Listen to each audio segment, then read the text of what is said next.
नमस्ते, नमस्कार, जय हिंद दोस्तों। स्वागत है आपके अपने यूट्यूब चैनल पीसीएस मेकर पे। तो देखिए फ्रेंड्स, ये आपका प्रैक्टिस है ज्ञान बिंदु का है। बिहार पुलिस एग्जाम के लिए बहुत इंपॉर्टेंट है फ्रेंड्स।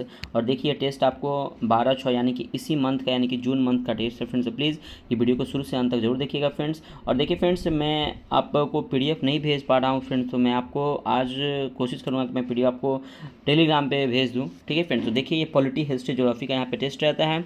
ठीक है, तो देखते हैं आज का हमारा फर्स्ट क्वेश्चन। और बिहार पुलिस के लिए बहुत इंपॉर्टेंट है क्योंकि मैं इसका चारों ऑप्शन को अच्छे से एक्सप्लेन करता हूँ, तो ये बात ध्यान रखिएगा फ्रेंड्स। ठीक है, देखिए फर्स्ट क्वेश्चन कि निम्नलिखित कथनों पर विचार कीजिए। अब देखिए फ्रेंड्स, यहाँ पे विचार करना तो सबसे पहले क्या कि संघ राज्य क्षेत्रों का राज्यसभा में प्रतिनिधित्व नहीं होता है। देखिए संघ राज्य क्षेत्रों में ना राज्यसभा का प्रतिनिधित्व होता है, यहाँ पे पहला गलत है, नहीं होता नहीं बल्कि होता है। ठीक है, और याद रखिए संघ राज्य क्षेत्र में अगर हम बात करते हैं तो जम्मू कश्मीर, पुडुचेरी और दिल्ली, ये तीनों संघ राज्य क्षेत्र है। ठीक है, और ये जहाँ पे तीनों में कहाँ है विधानसभा है, तो याद रखिएगा किस मतलब कि केंद्र शासित प्रदेश में विधानसभा है, तो जम्मू कश्मीर, पुडुचेरी और दिल्ली, ये तीनों संघ क्षेत्र है जहाँ पे क्या है विधानसभा है, तो ये भाग लेते हैं फ्रेंड्स। तो यहाँ पे पहला ऑप्शन आपका क्या होगा, गलत हो गया। दो है क्या, निर्वाचन संबंधित झगड़ों का निर्णय करना मुख्य निर्वाचन आयुक्त का अधिकार क्षेत्र नहीं, बिल्कुल गलत है फ्रेंड। देखिए अगर निर्वाचन संबंधी झगड़ा होता है तो इसका निर्णय ना न्यायपालिका के क्षेत्राधिकार में होता है, और ये या तो ये सुप्रीम कोर्ट करता है नहीं तो न्यायपालिका के क्षेत्राधिकार में होता है, तो ये भी आपका क्या है फ्रेंड्स, तो गलत है।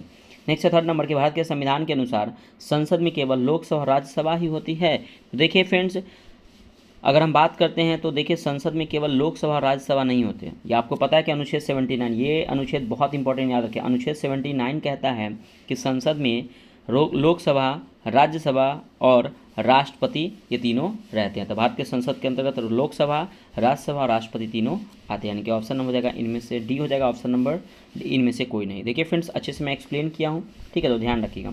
2 नंबर क्वेश्चन है आपका कि यदि प्रधानमंत्री राज्यसभा का सदस्य हो, तो देखिए फ्रेंड्स अगर प्रधानमंत्री राज्यसभा का सदस्य हो तो क्या हो सकता है। तो देखिए फ्रेंड्स, सबसे पहले क्या कि उसे 6 माह के अंदर लोकसभा के लिए निर्वाचित होना चाहिए पड़ेगा, तो ये बिल्कुल फ्रेंड्स अब गलत है। देखिए अगर यदि प्रधानमंत्री, देखिए प्रधानमंत्री बनने के लिए लोकसभा या राज्यसभा, अगर किसी का अगर सदस्य है तो ठीक है, अगर नहीं है तो उनको 6 महीना के भीतर क्या करना है कि उनको सदस्य बनना अनिवार्य है, तो ये ध्यान रखिएगा।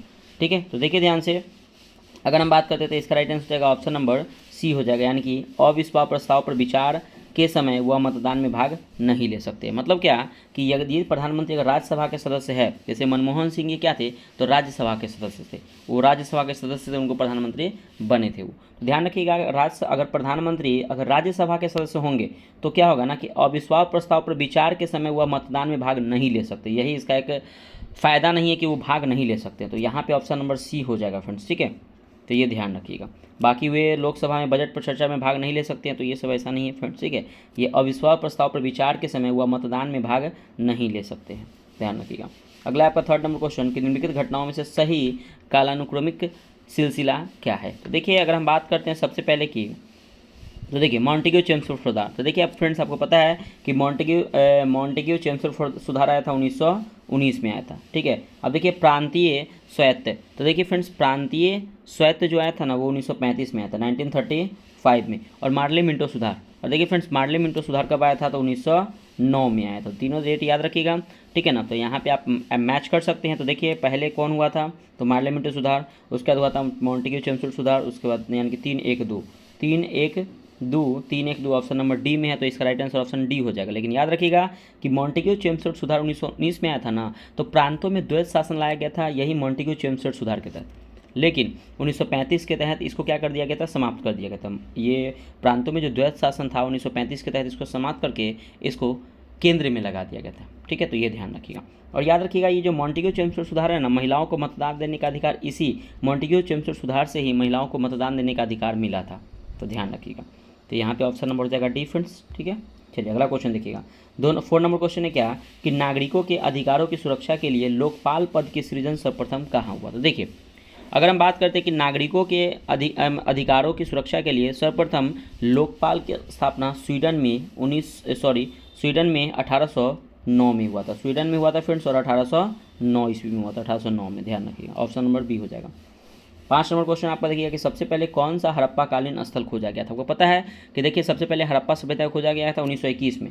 हड़प्पा सभ्यता को 1921 में दयाराम साहनी ने किया था और मोहनजोदड़ो को 1922 में रखाल दास बनर्जी ने किया था। मोहनजोदड़ो भी आपका पाकिस्तान में है और हड़प्पा भी कहाँ आपका पाकिस्तान में है। तो फ्रेंड्स आप कमेंट करके बताइएगा कि हड़प्पा जो सभ्यता है वो किस नदी के किनारे स्थित था। तो प्लीज़ कमेंट करके आप जरूर बताइएगा। ठीक है फ्रेंड्स, चलिए देखते हैं। लोथल आपको पता है कि गुजरात में है और लोथल की खोज 1954 में हुआ था। किसने किया था? तो याद रखिए, इंपॉर्टेंट है, रंगनाथ ने क्या किया था? लोथल का खोज किया था 1954 में, ये गुजरात में है। और धौलावीरा आपको पता है, धौलावीरा आपका कहाँ है फ्रेंड्स?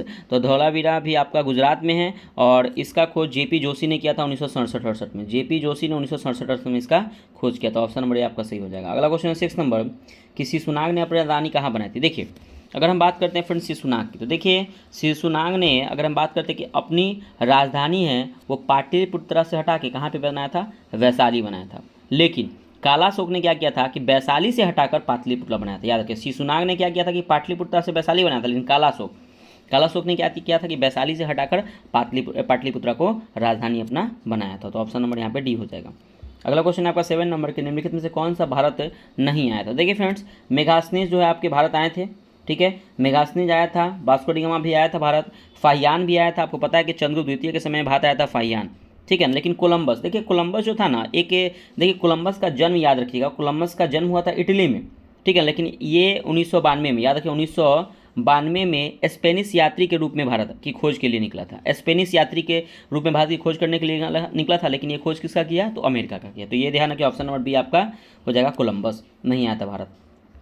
अगला 8 नंबर कि विक्रम संवत एवं शक संवत में कितने वर्षों का अंतर है। तो देखिए अगर हम बात करते हैं फ्रेंड्स विक्रम संवत की, तो देखिए विक्रम संवत का मतलब कि आया कब था? तो ये देखिए विक्रम संवत जो आया था ना, सबसे पहले ये चंद्रगुप्त द्वितीय यानी कि विक्रमादित्य के समय में आया था। ये 57 ईसा पूर्व में, ध्यान रखिएगा ईसा पूर्व, ये डेट याद रखिएगा कि विक्रम संवत आया था चंद्रगुप्त द्वितीय के समय में।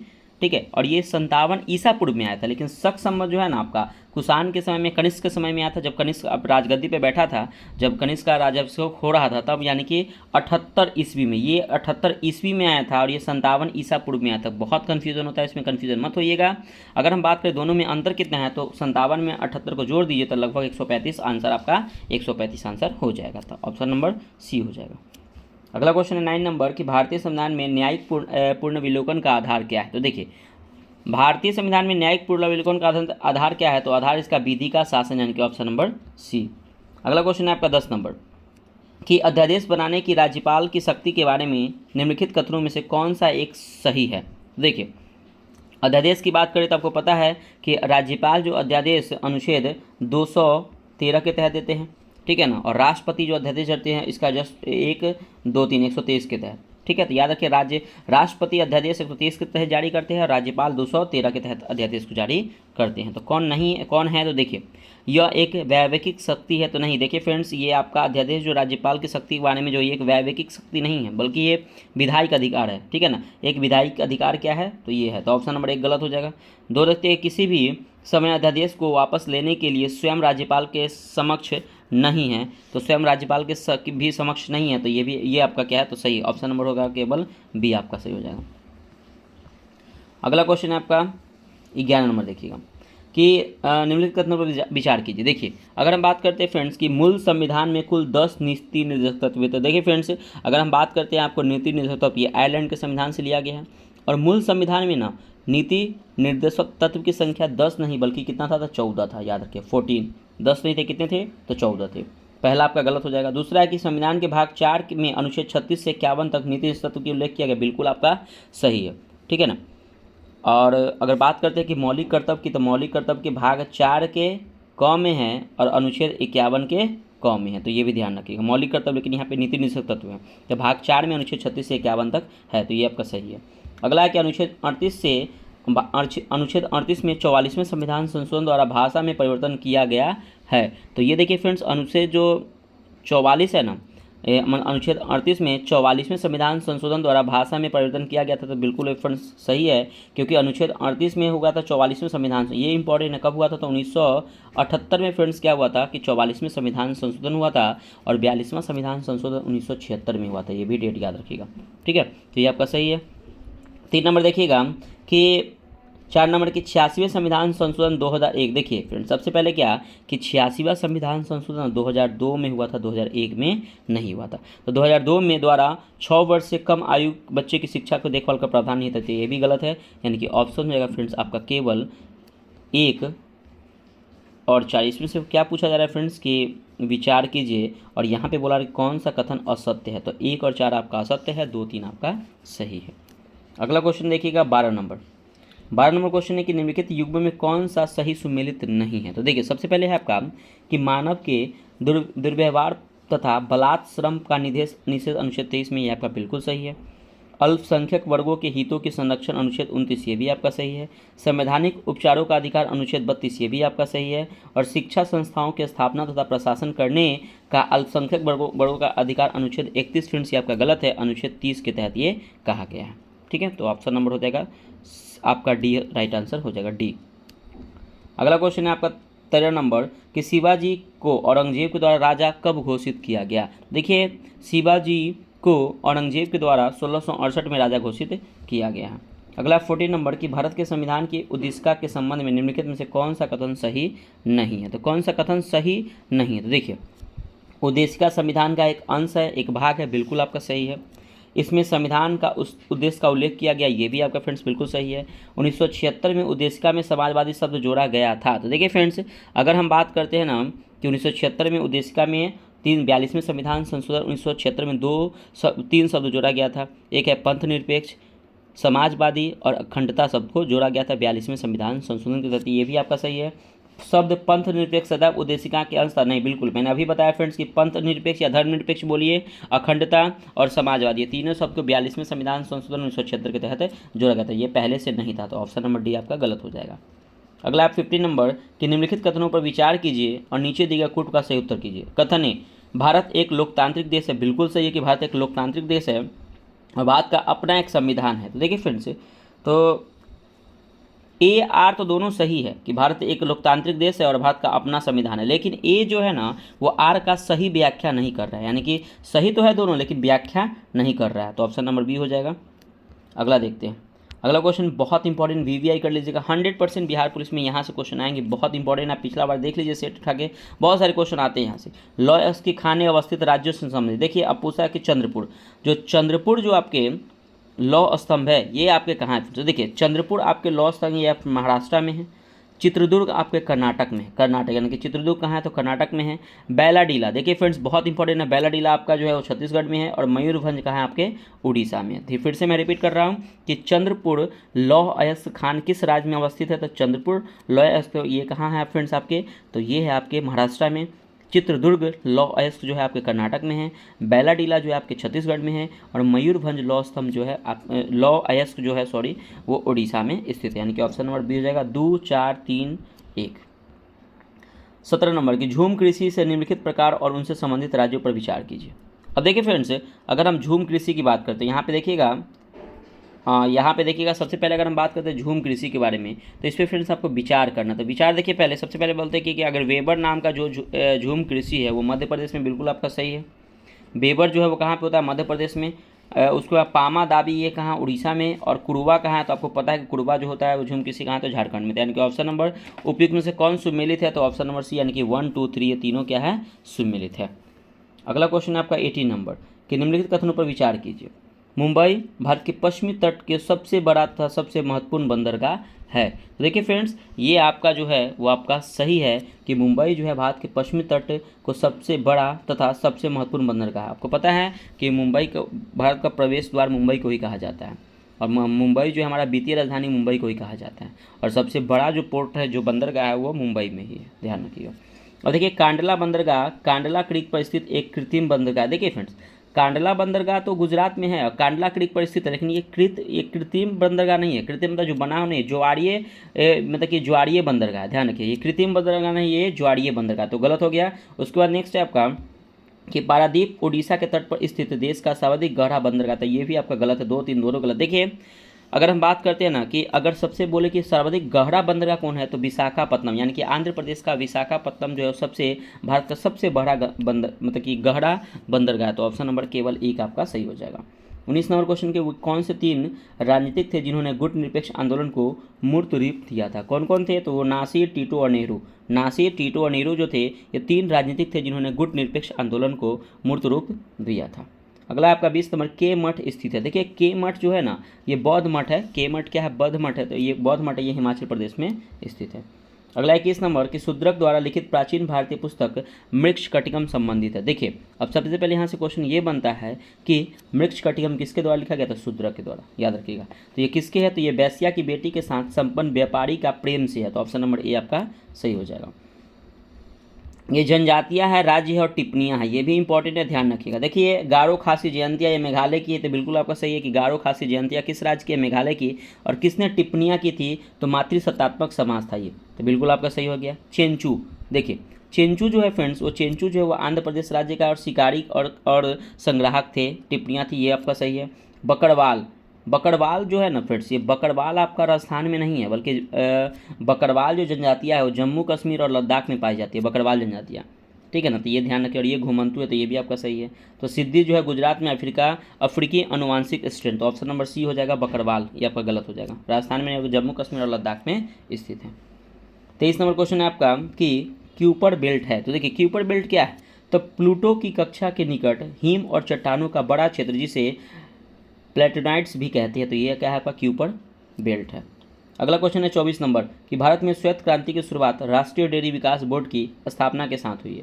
इस बोर्ड की स्थापना किस वर्ष हुई थी? देखिए भारत में श्वेत क्रांति संबंधित किससे है? तो डेयरी दूध से संबंधित है। और इसकी शुरुआत जो हुआ था वो 1970 में भारत में हुआ था, ठीक है। और राष्ट्रीय डेयरी का विकास का गठन कब किया गया था? 1962 में इसका गठन किया गया था, लेकिन इसकी शुरुआत जो हुई थी वो 1970 में इसकी स्थापना हुई थी, ये भी याद रखिएगा। अगला 25 नंबर, कर्क रेखा निम्नलिखित में से किस देश से होकर गुजरती है? देखिए फ्रेंड्स अगर हम बात करते हैं कर्क रेखा तो 23.5 डिग्री उत्तरी अक्षांश रेखा को कर्क रेखा कहते हैं, याद रखिएगा। 23.5 डिग्री उत्तरी अक्षांश रेखा को क्या कहते हैं? कर्क रेखा कहते हैं। और देखिए कर्क रेखा अगर बात करें तो याद रखिएगा 3 महादेश, 8 भारत के राज्य और 8 देश से होकर गुजरती है, याद रखिएगा। 3 महादेश से, 3 महादेश हो गया, 18 देश और 8 राज्य भारत से होकर गुजरती है। तो पूछा जा रहा है क्या कि ये कहाँ से होकर गुजरती है? तो ये माली से होकर गुजरती है कर्क रेखा, तो ऑप्शन नंबर सी हो जाएगा। 26 नंबर है कि भारतीय उद्योग के विकास औद्योगिकरण का पर्यायवाची है, किसने कहा था? तो ये कहा था पंडित जवाहरलाल नेहरू ने, जो हमारे देश के प्रथम प्रधानमंत्री थे। 27 नंबर के ऑस्ट्रेलिया का वीपा द्वीप प्रसिद्ध है। तो देखिए ऑस्ट्रेलिया का जो वीपा जो द्वीप है ना किसके लिए प्रसिद्ध है? तो देखिए फ्रेंड्स ये जो प्रसिद्ध है ना ये बॉक्साइट के लिए प्रसिद्ध है। तो ऑप्शन नंबर यहाँ पे देखते हैं बॉक्साइट है कि नहीं है, तो ये लॉयक्स नहीं, यहाँ पे ऑप्शन नंबर डी हो जाएगा, इनमें से कोई नहीं। मतलब क्या कि ऑस्ट्रेलिया का जो वीपा क्षेत्र जो प्रसिद्ध है ना फ्रेंड्स वो बॉक्साइट के लिए प्रसिद्ध है, बॉक्साइट। अगला क्वेश्चन है 28 नंबर की 10 राजाओं का युद्ध संबंधित है। देखिए फ्रेंड्स 10 राजाओं का युद्ध ना परोसनी नदी पर हुआ था, और ये जो संबंधित है वो ऋग्वेद से संबंधित है, ऋग्वेद से। 7वें मंडल में है ऋग्वेद और 10 राजाओं के युद्ध से संबंधित है जो परोसनी नदी पे हुआ था। अगला क्वेश्चन देखते हैं 29 नंबर कि 1942 में भारत छोड़ो आंदोलन मध्य प्रदेश में कहाँ प्रारंभ हुआ था? तो मध्य प्रदेश के विदिशा में 1942 में भारत छोड़ो, आपको पता है फ्रेंड्स भारत छोड़ो आंदोलन कब हुआ था? तो 9 अगस्त 1942 को भारत छोड़ो आंदोलन हुआ था। और इससे एक दिन पहले यानी कि 8 अगस्त 1942 के तहत जीरो आवर के तहत जितने भी कांग्रेस के नेता थे वो सभी को गिरफ्तार कर लिया गया था अंग्रेजों के द्वारा, ठीक है ना। इसीलिए कहा था कि भारत छोड़ो आंदोलन के कोई भी नेतृत्वकर्ता नहीं थे, ध्यान रखिए। तो ऑप्शन नंबर ए हो जाएगा। अगला क्वेश्चन है आपका 30 नंबर कि सूची 1 को सूची 2 से सुमिलित कीजिए तथा नीचे दिए गुट की सहायता से सही उत्तर का चयन कीजिए। अब झील है राज्य है, तो देखिए अगर हम बात करते हैं सबसे पहले कि अचरा रत्नागिरी झील, तो देखिए अचरा रत्नागिरी झील जो फ्रेंड्स ये कहाँ है? तो महाराष्ट्र में है। उसके बाद आपका है कि चुंडापुर, तो देखिए फ्रेंड्स कि चुंडापुर जो झील है वो कहाँ है? तो चुंडापुर झील आपके कर्नाटक में है, याद रखिएगा। उसके बाद है पिचावड़म, तो पिचावड़म झील जो है फ्रेंड्स वो कहाँ है? तो पिचावड़म झील वो तमिलनाडु में है। और आपका है वेवनाथ, आपको पता है कि वेवनाथ झील जो आपका केरल में है, तो याद रखिएगा अचरा रत्नागिरी झील कहाँ है? महाराष्ट्र में। चुंडापुर झील आपके कर्नाटक में है। उसके बाद पिचावड़म झील आपके तमिलनाडु में और वेवनाथ झील आपके केरल में है। तो ऑप्शन नंबर हो जाएगा डी, यानी कि 4152। अगला 31 नंबर पुस्तक था उनके लेखक में कौन सा जोड़ा गलत है? देखिए इंडियन मिरर के लेखक केशव चंद्र सेन है, बिल्कुल आपका सही है। इंडिपेंडेंट मोतीलाल नेहरू ये भी आपका सही है। अनहैप्पी इंडिया लाला लाजपत राय ये भी आपका सही है। लेकिन अभ्युदय, अभ्युदय की रचना महात्मा गांधी ने नहीं बल्कि मदन मोहन मालवीय ने किया था। याद रखिए, अभ्युदय जो आपके जो पुस्तक है इसके लेखक कौन है, तो अभ्युदय के पुस्तक के लेखक है मदन मोहन मालवीय। और याद रखिएगा मदन मोहन मालवीय ने और 2-3 बुक लिखे हैं जिसका नाम है, पहला नाम लीडर, याद रखिएगा, हिंदुस्तान और अभ्युदय। हिंदुस्तान, लीडर और अभ्युदय तीनों की रचना मदन मोहन मालवीय ने की। तो ऑप्शन नंबर डी आपका सही हो जाएगा। अगला आपका 32 नंबर कि प्रायद्वीपीय में से पूर्व की ओर बहने वाली नदियों के उत्तर से दक्षिण की ओर क्रम के लिए सही उत्तर के नीचे दिए खुट का सहायता से चयन कीजिए। तो यहाँ पे बोला जा रहा है पश्चिम से पूर्व की ओर बहने वाली। तो देखिए अगर हम बात करते हैं प्रायद्वीपीय का मतलब समझते हैं फ्रेंड्स, प्रायद्वीपीय का मतलब होता है कि दक्षिण भारत की नदियाँ। तो दक्षिण भारत की नदियाँ में पश्चिम से पूर्व की ओर बहने वाली नदियाँ उत्तर से दक्षिण की ओर क्रम में के लिए सही उत्तर का चयन कीजिए। तो देखिए अगर हम बात करते हैं कि पश्चिम से पूर्व में बने तो ये स्वर्ण रेखा हो गया, महानदी, गोदावरी, कृष्णा, पेन्नार, कावेरी तथा बेगई हो गया, बगाई, ठीक है ना। तो ये पश्चिम से पूर्व से उत्तर से दक्षिण तक बहने वाली नदियाँ यही है, ठीक है ना। सबसे दक्षिण में बहने वाली नदियाँ कौन है, तो बगाई है, बेगाई बोलते हैं उसको, वही है, ठीक है। तो ऑप्शन नंबर ए हो जाएगा, आपको याद रखिएगा। अगला क्वेश्चन है 33 नंबर कि निम्न में से किन मामलों में संसद के संयुक्त अधिवेशन बुलाया जाता है। तो किन मामलों में बुलाया जाता है फ्रेंड्स, देखिए सबसे पहले क्या है कि संविधान में संशोधन में तो ये बिल्कुल नहीं, इसमें नहीं बुलाया जाता है, ठीक है। जब एक सदन द्वारा पारित विधेयक दूसरे सदन में 6 माह से अधिक समय तक लंबित रहे तब उसको बुलाया जा सकता है। जब एक विधेयक में किए गए संशोधन से दोनों सदन असहमत हो तब बुलाया जा सकता है। और जब किसी विधेयक को एक सदन में पारित कर देता है दूसरा सदन स्वीकृति कर दे तब भी बुलाया जाता है। तो यानी कि ऑप्शन नंबर हो जाएगा 2, 3 और 4 आपका सही हो जाएगा, ऑप्शन नंबर बी। अगला है आपका 34 नंबर, बहुत इंपॉर्टेंट है, कितना मैं क्वेश्चन को आपको बता चुका हूँ। देखिए फ्रेंड्स, ये मैं क्यों बोल रहा हूँ क्योंकि इससे पहले मैंने 1 से लेकर 20 तक आपका प्रैक्टिस सेट कंप्लीट करवा दिया फ्रेंड्स। प्लीज़ अगर आप नहीं देखे होंगे ना तो प्लीज़ आप जाके एक बार पीसीएस मेकर चैनल को विजिट कीजिए। मैं आपको विश्वास दिलाता हूँ फ्रेंड्स, आप एक बार 20 प्रैक्टिस सेट देखिए। अगर आप में बहुत सारे इंप्रूवमेंट नहीं आए, सुनने से भी फ्रेंड्स आपको बहुत सारी चीज़ याद आती है, ठीक है। तो प्लीज़ एक बार आप जाके वीडियो 2-3 बार देखिए, आपको बहुत फ़ायदा उससे मिलने वाले हैं, ठीक है फ्रेंड्स। क्योंकि ये जो आपका टेस्ट नंबर 10 है इससे पहले मैंने 9 तक तो करवा दिया, उसको भी देख लीजिए। उससे पहले 10 टेस्ट है उसको भी जाके देखिए। बिहार पुलिस में आपको रामबाण साबित होगा फ्रेंड्स। प्लीज़ आप एक बार पीसीएस में विश्वास करके आप देखिए, बहुत अच्छा लगेगा आपको। तो देखिए किस वायसराय के समय असहयोग आंदोलन चलाया गया था। आपको पता है फ्रेंड्स कि असहयोग आंदोलन चलाया गया था, तो पता है असहयोग आंदोलन चलाया गया था 1920 में स्टार्ट हुआ था और 1922 में चौरी चौरा कांड के कारण उसको समाप्त कर दिया गया था। देखिए असहयोग आंदोलन की जब शुरुआत हुई थी ना 1920 में, तो उस समय वायसराय कौन था, तो लॉर्ड चेम्सफोर्ड था, ठीक है, लॉर्ड चेम्सफोर्ड था, याद रखिएगा। और असहयोग आंदोलन की समाप्ति जब 1922 में हुआ था उस समय कौन था, तो लॉर्ड रीडिंग था, लॉर्ड रीडिंग, याद रखिए। लॉर्ड रीडिंग के समय क्या हुआ था कि असहयोग आंदोलन समाप्त हो गया था, ठीक है। अब देखिए यहाँ पे लॉर्ड चेम्सफोर्ड की बात करें तो लॉर्ड चेम्सफोर्ड जो वायसराय थे वो कब थे, 1916 से लेके 1921 तक थे। लॉर्ड इरविन की बात करते हैं तो 1926 से लेके 31 तक थे, ठीक है। लॉर्ड लिंथलिगो की बात करते हैं तो 1936 से लेके 1943 तक थे। अगर हम बात करते हैं लॉर्ड मिंटो की तो 1905 से लेके 1910 तक थे। तो ऑप्शन नंबर हो जाएगा आपका ए सही हो जाएगा। 35 नंबर क्वेश्चन है क्या कि भारत का राष्ट्रपति किस प्रकार पद से हटाया जा सकता है। देखिए फ्रेंड्स, हम बात करते हैं हमारा भारत के राष्ट्रपति की, तो भारत के राष्ट्रपति को पद से हटाने का एक ही प्रस्ताव है कि महाभियोग की औपचारिक प्रक्रिया द्वारा। महाभियोग अनुच्छेद 61 में है और ये महाभियोग की प्रक्रिया के द्वारा हम लोग राष्ट्रपति के पद से हटा सकते हैं। लेकिन राष्ट्रपति को महाभियोग लगाने से 14 दिन पहले उनको सूचना देना पड़ता है कि हम आपको हटाने वाले हैं, ठीक है। तो ये भी ध्यान रखिएगा। 36 नंबर क्वेश्चन देखिएगा, एक अनुसूची है और एक विषय है। देखिए फ्रेंड्स, अनुसूची की बात करें तो देखिए जब हमारा मूल संविधान में ना 8 अनुसूचियाँ थी, ये ध्यान रखें। हमारे मूल संविधान में कितनी अनुसूचियाँ थी, 8 अनुसूचियाँ थी। लेकिन अभी वर्तमान में कितनी अनुसूचियाँ हैं, तो हमारे 12 अनुसूचियाँ हैं, ठीक है। तो ये ध्यान रखिएगा। अब मूल संविधान में 22 भाग थे लेकिन अभी वर्तमान में तो आप लोगों को क्या दिखेगा, 25 भाग देखने को मिलता है। तो ये भी ध्यान रखिएगा। तो देखिए अगर हम बात करें यहाँ पे तीसरी अनुसूची से पहले हम लोग पहला दूसरा देख लेते हैं। देखिए फ्रेंड्स, पहला अनुसूची में संघ राज्य क्षेत्र के बारे में बताया गया है। दूसरी अनुसूची में वेतन के बारे में बताया गया, वेतन और भत्ते के बारे में बताया गया। और तीसरी अनुसूची में बताया गया था शपथ। तीसरी अनुसूची में क्या बताया गया फ्रेंड्स, ये शपथ बताया गया है। उसका देखिए यहाँ पे 7वीं अनुसूची है। देखिए फ्रेंड्स, अगर हम 7वीं अनुसूची की बात करें ना तो 7वीं अनुसूची बताया गया है केंद्र एवं राज्यों के बीच विभाजन। 9वीं अनुसूची, देखिए पहला संविधान संशोधन जो 1951 में हुआ था ना, बहुत इंपॉर्टेंट ध्यान रखिएगा कि पहला संविधान संशोधन 1951 में हुआ था, उसमें 9वीं अनुसूची को जोड़ा गया था। और 9वीं अनुसूची इसलिए जोड़ा गया था क्योंकि भूमि सुधार अधिनियम के तहत इसको जोड़ा गया था 1951 में। तो 9वीं अनुसूची हुआ था 1951 में भूमि सुधार अधिनियम, और 12वीं अनुसूची हुआ था नगर पालिका की शक्ति और पदाधिकार एवं उत्तरदायित्व से। और 11वीं में क्या है, तो पंचायती राज व्यवस्था है। 10वीं में क्या है, दल बदल है। तो ये भी ध्यान रखिएगा। और 9वीं में आपको भूमि सुधार अधिनियम हो गया। ठीक है, तो यहाँ पे ऑप्शन हो जाएगा, ऑप्शन नंबर हो जाएगा 3, 2, 5, 1, ऑप्शन नंबर 1। अब देखिए फ्रेंड्स, एक उद्यान है और राज्य है, कौन सा उद्यान किस राज्य में? सबसे पहले अगर हम बात करते हैं सिमलीपाल उद्यान, तो देखिए सिमलीपाल उद्यान जो है वो फ्रेंड्स आपके कहाँ है? तो सिमलीपाल आपके उड़ीसा में। सिमलीपाल कहाँ है? उड़ीसा में। दिहांग दवांग, तो देखिए दिहांग दवांग जो है ये आपके अरुणाचल प्रदेश में है। आपकी बात करते हैं नोकरेक, नोकरेक उद्यान कहाँ है फ्रेंड्स? तो नोकरेक उद्यान आपके मेघालय में है और कंचनजंगा आपको पता है कि सिक्किम में है। तो ऑप्शन नंबर हो जाएगा 4, 3, 5, 1, डी हो जाएगा। अगला क्वेश्चन है 38 नंबर की, संसदीय समिति से संबंधित निम्न कथनों पर विचार कीजिए। लोक लेखा समिति एवं सार्वजनिक प्रतिष्ठान से संबंधित समिति में राज्यसभा के सदस्य शामिल नहीं होते हैं। तो देखिए, तो पहला आपका ये गलत है कि लोक लेखा समिति एवं सार्वजनिक प्रतिष्ठान से संबंधित समिति में राज्यसभा के सदस्य शामिल नहीं होते, शामिल होते हैं, आपका गलत हो गया। और आकलन समिति के सदस्य लोकसभा एवं राज्यसभा दोनों में शामिल किए जाते हैं, तो नहीं, यह आपका गलत है कि आकलन समिति के सदस्य लोकसभा एवं राज्यसभा, सिर्फ लोकसभा के सदस्य शामिल इसमें होते हैं, राज्यसभा के इसमें शामिल नहीं होते। तो ऑप्शन नंबर डी, न तो 1 न तो 2 आपका सही है। अगला आपका 39 नंबर के, सेंट हेलेन ज्वालामुखी निम्न में से कहाँ स्थित है? तो ये संयुक्त राज्य अमेरिका यानी कि यूएसए में स्थित है। और याद रखिएगा, ये सेंट हेलेन जो द्वीप है दक्षिण अटलांटिक महासागर में है, जिस पर याद रखिएगा ब्रिटेन का सेंट हेलेन द्वीप का ना ब्रिटेन का अधिकार है, लेकिन है स्थित कहाँ? तो संयुक्त राज्य अमेरिका में है और ये दक्षिण अटलांटिक महासागर में स्थित है, ये भी ध्यान रखिएगा।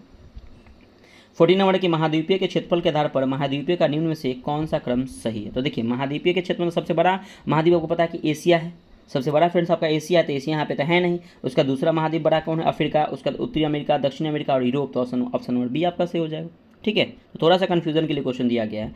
41 नंबर है कि 1975 में आपातकाल की घोषणा के समय भारत के राष्ट्रपति कौन था? बहुत इंपॉर्टेंट, यहाँ से ध्यान से सुनिएगा फ्रेंड्स। देखिए सबसे पहले बात करें ना कि हमारे देश में 3 बार आपातकाल लगा है, वित्तीय आपातकाल नहीं बोल रहे, वित्तीय आपातकाल अभी तक एक बार भी नहीं लगा।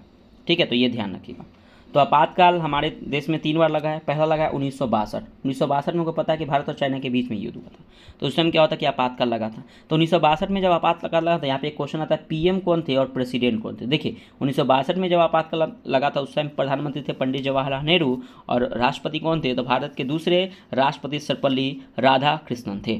तो ऑप्शन नंबर मतलब कि ये हो जाएगा। ठीक है, अब देखिए दूसरा हुआ था आपातकाल 1971 में। आपको पता है कि भारत और पाकिस्तान के बीच में युद्ध हुआ था, तो उस समय प्रधानमंत्री थे इंदिरा गांधी। ठीक है ना, और उस समय राष्ट्रपति कौन थे? तो वीवी गिरी। कौन थे राष्ट्रपति? वीवी गिरी। और तीसरा हुआ था फ्रेंड्स 1975। 1975 में हुआ था। 1975 में जब हुआ था आपातकाल की घोषणा, तो उस टाइम ये प्रधानमंत्री कौन थे? इंदिरा गांधी, लेकिन राष्ट्रपति थे फखरुद्दीन अली अहमद। देखिए कितना इंपॉर्टेंट पॉइंट मैं आप लोगों को बताया, बहुत इंपॉर्टेंट है, मैं एक बार फिर से रिपीट कर रहा हूँ। 1962 में प्रधानमंत्री पंडित जवाहरलाल नेहरू थे, राष्ट्रपति थे सर्वपल्ली राधाकृष्णन। 1971 में इंदिरा गांधी प्रधानमंत्री थे, राष्ट्रपति थे वीवी गिरी। और 1975 में इंदिरा गांधी क्या थे? प्रधानमंत्री थे, लेकिन राष्ट्रपति थे फखरुद्दीन अली अहमद। तो यहाँ से क्वेश्चन बनने की संभावना है, तो ध्यान रखिएगा। अगला क्वेश्चन देखिएगा, अगला क्वेश्चन आपका 42 नंबर की, कौन कृषक विद्रोह नहीं था? देखिए कृषक विद्रोह नहीं था पूछा जा रहा है। देखिए सबसे पहले आपको पता है कि चंपारण विद्रोह, ये आपका नील की खेती 1917 में हुआ था, ये आपका विद्रोह था। मोपला विद्रोह ये भी आपका केरल में हुआ था, अली मुस्लिम के नेतृत्व में हुआ था मोपला विद्रोह, ये भी कृषक विद्रोह था। खेरा ये गुजरात में होता है, ये भी कृषक था। लेकिन अहमदाबाद मिल मजदूर ये प्लेग बोनस के लिए होता 1918 में। 1918 में याद रखिएगा, पहली बार महात्मा गांधी ने भूख हड़ताल यहीं पे किए थे, 1918 में किए थे। तो ऑप्शन नंबर हो जाएगा बी। अगला क्वेश्चन है आपका 43 नंबर की, नील दर्पण में निम्न में से किसकी स्थिति के बारे में विवरण है? देखिए नील दर्पण की अगर हम बात करते हैं ना फ्रेंड्स, तो नील दर्पण के पहले लेखक कौन है? तो याद रखिएगा कि दीनबंधु मित्र ने रचना किया था। नील दर्पण का रचना किसने किया था? तो याद रखिए नील दर्पण की रचना किए थे दीनबंधु मित्र ने रचना किए थे। और इसमें नील उत्पादक कृषकों के कारण की दशा इसमें बताया गया है। अगला आपका 44 नंबर की, वित्तीय आपातकाल के संबंध में से कौन सा कथन सत्य है? देखिए वित्तीय आपातकाल, तो देखिए फ्रेंड्स हमारे देश में अभी तक वित्तीय आपातकाल एक बार भी नहीं लगा। आपातकाल लगे हैं लेकिन वित्तीय आपातकाल नहीं लगे। ठीक है ना, तो ध्यान रखिएगा। अगर हम बात करते हैं कि अनुच्छेद 352, 356 और 360, ठीक है ना, ये अनुच्छेद याद रखिएगा। अनुच्छेद 352 के तहत राष्ट्रपति जो है केंद्र में आपातकाल लगाते हैं बाह्य आक्रमण के कारण। 356 की अगर बात करें तो राष्ट्रपति राज्य में आपातकाल लगाते हैं 356 के तहत। और 360 के तहत हमारे देश में वित्तीय आपातकाल लगता है, जो आज तक कभी भी नहीं लगा है। तो ये आपातकाल वित्तीय आपातकाल है अनुच्छेद 360 के बारे में। तो देखिए, तो अगर हम बात करते हैं क्या इसका संसद के द्वारा 1 माह के भीतर अनुमोदन हो जाना चाहिए? देखिए फ्रेंड्स, अगर वित्तीय आपातकाल लगता है ना तो अनुच्छेद 360 के तहत राष्ट्रपति लगाते हैं। ठीक है ना, और ठीक है ना। अगर हम लगाते हैं तो ये देखिए 1 माह के भीतर नहीं होना चाहिए, बल्कि आपका 2 माह के भीतर होना चाहिए। 2 माह मतलब इसका संसद के द्वारा 2 माह के भीतर अनुमोदन हो जाना चाहिए। पहला आपका गलत हो गया। एक बार संसद में से अनुमोदन हो जाने के बाद यह 6 माह तक प्रभाव रहता है। तो देखिए फ्रेंड्स, अगर एक बार अगर संसद में अनुमोदन हो जाए ना तो ये 6 माह नहीं बल्कि अनिश्चित काल तक क्या क्या रहता था, अनिश्चित काल तक ये प्रभाव में रहता है। तो ये भी आपका गलत हो जाएगा। वित्तीय आपात के दौरान सरकारी अधिकारियों के वेतन में कम की जा सकती है, इसमें उच्चतम न्यायालय के न्यायाधीश भी शामिल रहते हैं। बिल्कुल सही है। पैसा देश में रहने नहीं करेगा तो फिर सरकार को मतलब कि कोई भी हम जो उच्चतम अधिकारी हैं, उच्चतम न्यायालय हैं, अधिकारी सरकारी अधिकारी किसको वेतन कैसे दिया जाएगा, तो बिल्कुल सही है। और ऑप्शन में 4 में कि वित्तीय आपात के दौरान सरकारी किसी अन्य प्रकार के खर्चों में कमी कर सकती है। बिल्कुल आपको सही है, सरकार जो अन्य खर्चों में कमी कर सकती है। तो आपका आंसर जो है केवल 3 और 4 आपका सही उत्तर हो गया। ठीक है, अगला देखिएगा। अगला क्वेश्चन है 45 नंबर की शारदा अधिनियम से क्या किया, मतलब शारदा अधिनियम ने क्या किया। तो देखिए सबसे पहले अगर हम बात करते हैं शारदा अधिनियम की, तो इसकी स्थापना हुआ था 1929 में। शारदा अधिनियम आया था 1929 में, जिसमें लड़की का विवाह का न्यूनतम उम्र था 14 वर्ष और लड़के के विवाह का न्यूनतम उम्र था 18 वर्ष। ठीक है ना। तो इसमें क्या हुआ, तो इसमें बाल विवाह निषेध किया। तो बाल विवाह क्या किया, बाल विवाह निषेध किया, यानी कि शारदा अधिनियम ने क्या किया, तो बाल विवाह को निषेध किया। ध्यान रखिए, ऑप्शन नंबर डी हो जाएगा।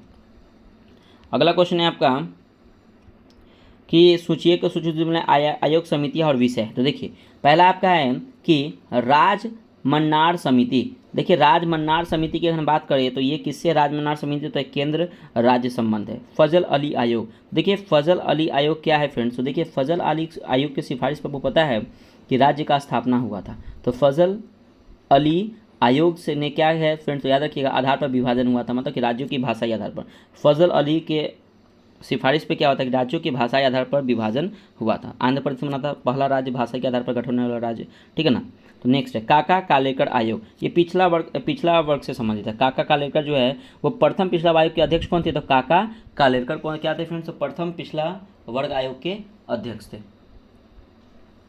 नेक्स्ट देखिएगा संघनन समिति। अगर हम बात करते हैं संघनन समिति की, तो संघनन समिति की ये किससे संबंधित है, ये भ्रष्टाचार से संबंधित है। तो ऑप्शन नंबर हो जाएगा ऑप्शन नंबर बी, यानी कि 4-2-1-5। अगला है 47 नंबर कि इंडिया हाउस नामक हॉस्टल की स्थापना की गई थी। तो ये कब की गई थी, तो ये की गई थी 1905 में। 1905 में की गई थी लंदन में, और ये किया गया था श्याम जी कृष्ण वर्मा के नेतृत्व में। इंडिया हाउस नामक हॉस्टल की स्थापना 1905 में लंदन में श्याम जी कृष्ण वर्मा के नेतृत्व में किया गया था।